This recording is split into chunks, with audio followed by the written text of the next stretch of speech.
Hello friend. तो आज की इस क्लास में हम लोग रासायनिक अभिक्रिया एवं समीकरण के सभी बहुत महत्वपूर्ण ऑब्जेक्टिव क्वेश्चन करने वाले हैं। तो चलिए क्लास को स्टार्ट करते हैं। तो हमारा आज का पहला प्रश्न है कि चूना जल में CO2 गैस प्रवाहित करने पर क्या बनता है। चूना जल में CO2 प्रवाहित करने पर क्या बनता है। तो CaCO3 यानी कैल्शियम कार्बोनेट बनता है। क्या बनता है? कैल्शियम कार्बोनेट बनता है। आपसे पूछेगा कि चूना जल में CO2 गैस प्रवाहित करने पर क्या बनता है, तो कैल्शियम कार्बोनेट बनता है। ठीक है। और पूछेगा कि CaCO3 का नाम क्या है, तो कैल्शियम कार्बोनेट। ठीक है। फिर आगे क्वेश्चन है हमारा कि एफी यानी फेरियम जिसको आयरन भी बोलते हैं, और CuSO4 यानी copper sulphate equal to dash FeSO4 plus Cu किस प्रकार की अभिक्रिया है। तो यहाँ पर देखिए फेरियम जो है से यहाँ पर कॉपर को हटा देता है और खुद कॉपर का स्थान ले लिया है और कॉपर को अलगे भगा दिया है। तो इसको हम कहते हैं विस्थापन अभिक्रिया। क्या कहते हैं? विस्थापन अभिक्रिया। तो यह कौन सा अभिक्रिया है? तो यह विस्थापन अभिक्रिया Fe प्लस CuSO4 डेस FeSO4 प्लस Cu किस प्रकार की अभिक्रिया है। तो विस्थापन अभिक्रिया, याद रखिएगा आप सभी।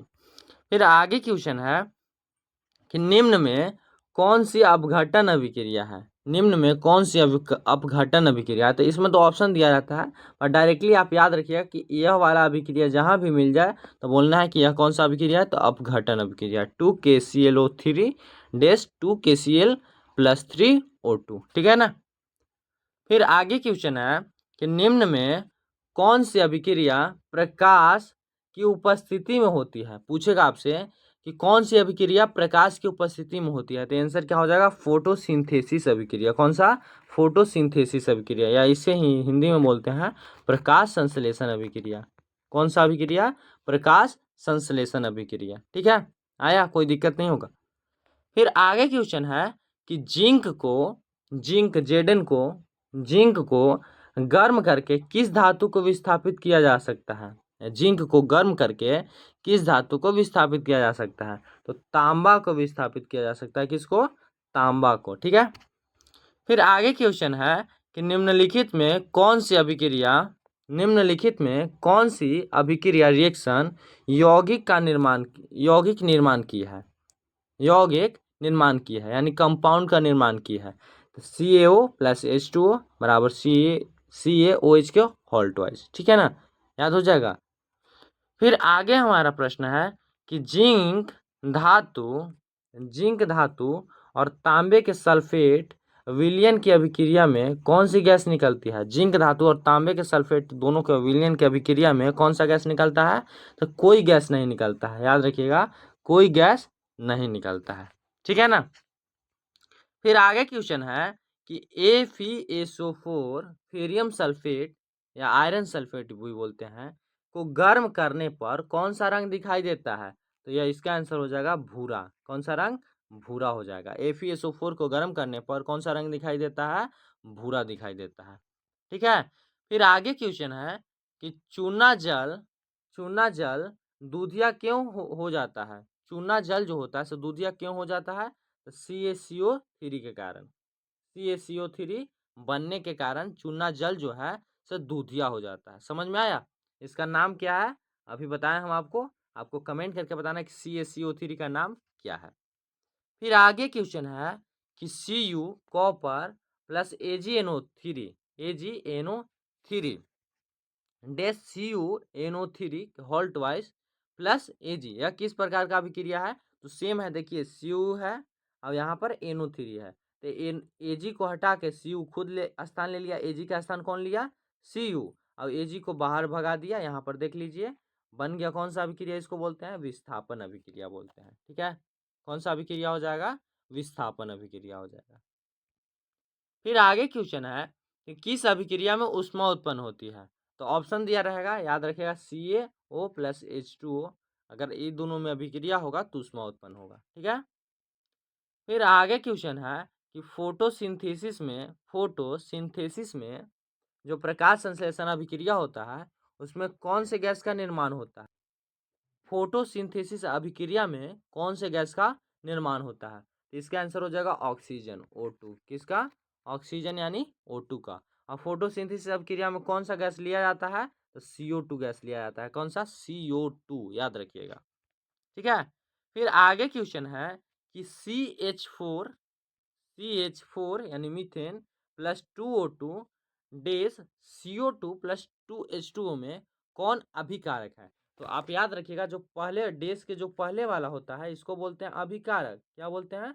अभिकारक। और जो इसके बाद होता है, ये दोनों में रिएक्शन हो जाएगा तो इसको बोलते हैं उत्पाद या प्रतिफल। उत्पाद या प्रतिफल बोलते हैं, याद रखना है। ठीक, तो इसमें अभिकारक क्या हो जाएगा? CH4 plus 2O2। ठीक है ना। चलिए, बहुत बढ़िया। फिर आगे है कि AgBr और डेस Ag प्लस Br2 किस प्रकार का अभिक्रिया है? तो प्रकाश अपघटन अभिक्रिया है। कौन सा? प्रकाश अपघटन अभिक्रिया है। अपघटित हो रहा है, यहाँ पर AgBr दोनों अपघटित हो रहा है, याद रखिएगा। फिर है सिल्वर ब्रोमाइड है।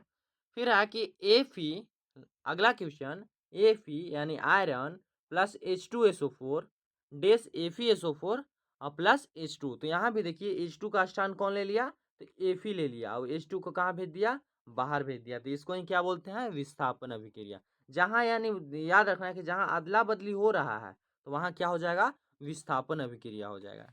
कोई दिक्कत नहीं होगा। फिर आगे क्वेश्चन है कि HCl प्लस NaOH डेस NaCl और H2O यह किस प्रकार की अभिक्रिया है? तो तटस्थीकरण अभिक्रिया है।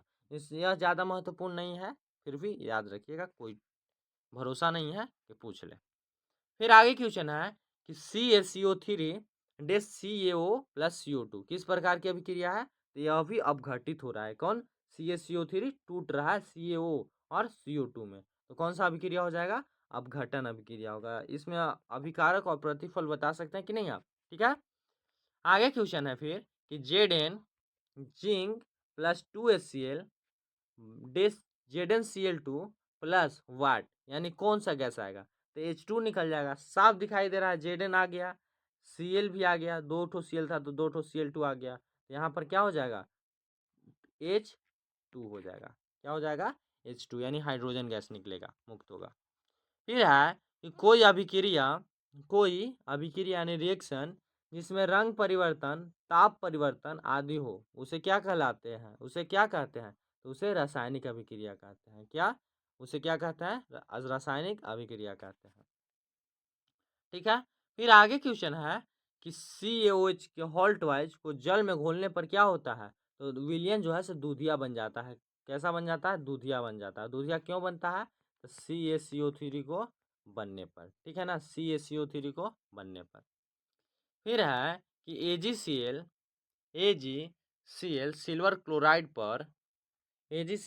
क्लोराइड पर सूर्य के प्रकाश का प्रभाव किस अभिक्रिया को दर्शाता है? तो यह प्रकाश अपघटन अभिक्रिया को दर्शाता है। जैसे तो वो पीछे देखे थे हम लोग कि सिल्वर ब्रोमाइड पे देख रहे थे कि अपघटन अभिक्रिया हो रहा था, प्रकाश अपघटन। यहाँ पर क्या है? सिल्वर क्लोराइड है। ठीक है ना। फिर है कि रासायनिक समीकरण को संतुलित करने का उद्देश्य क्या है? जो रासायनिक इक्वेशन होता है, केमिकल रिएक्शन जो होता है उसको संतुलित करने का उद्देश्य क्या होता है? तो द्रव्यमान संरक्षण का नियम को बनाए रखने के लिए हमको रासायनिक समीकरण को संतुलित करना रहता है। पूछेगा आपसे कि द्रव्यमान संरक्षण का नियम क्या है? तो द्रव्यमान संरक्षण के नियम के अनुसार किसी भी वस्तु के द्रव्यमान को ना तो हम नष्ट कर सकते हैं और ना ही ला सकते हैं। ठीक है ना, कोई दिक्कत नहीं होगा। तो चलिए मिलते हैं अगले क्लास में, तब तक के लिए जय हिंद, जय भारत।